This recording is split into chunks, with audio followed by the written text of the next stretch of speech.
சிவராத்திரி. மாசி மாதம் வருகின்ற இந்த மகா சிவராத்திரி மிகவும் சக்தி வாய்ந்தது அப்படின்னா அதுல எந்த மாற்று கருத்துமே இல்லை.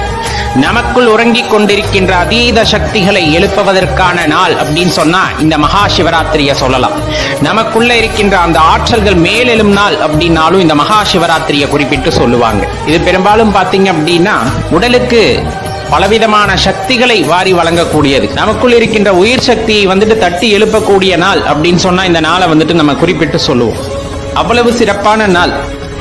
இந்த இரவு நேரத்தில் வில்வார்ச்சனை செய்வது, சிவனுக்கு வில்வார்ச்சனை செய்வது மிகப்பெரிய பலனை உண்டாக்கும். சிவன்கிட்ட என்ன கேட்கணும், எதையும் கேட்காதீங்க, அவரை மட்டும் நினைத்து வழிபடுங்கள். உங்களுக்கு என்ன வேணுமோ எல்லாத்தையுமே தருவார்.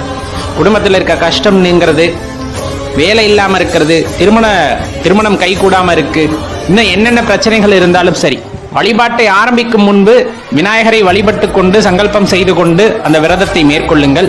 கட்டாயமா நல்லபடியா விரதம் நிறைவேறும் பட்சத்துல எல்லாமே நன்மையாக நடக்கும்.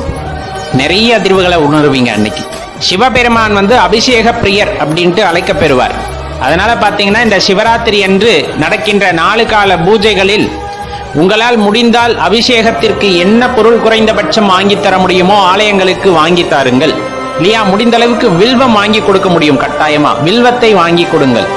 எல்லா நன்மைகளும் உண்டாகும் அப்படிங்கறத நல்லா தெரிஞ்சுக்குங்க. ஏன்னா அன்னைக்கு இந்த பிரபஞ்சம் முழுவதும் ஒரு நல்ல அதிர்வுகளால் சூழப்பட்டிருக்கும். அப்படிங்கும் போது அந்த வழிபாடுகள் எல்லாமே உத்தமமான பலன்களை நமக்கு ஏற்படுத்தி தரும். அப்படிங்கறதுனாலதான் இந்த மகா சிவராத்திரிக்கு அதிமுக்கியத்துவம் நமது முன்னோர்களால் கொடுக்கப்பட்டிருக்கின்றது.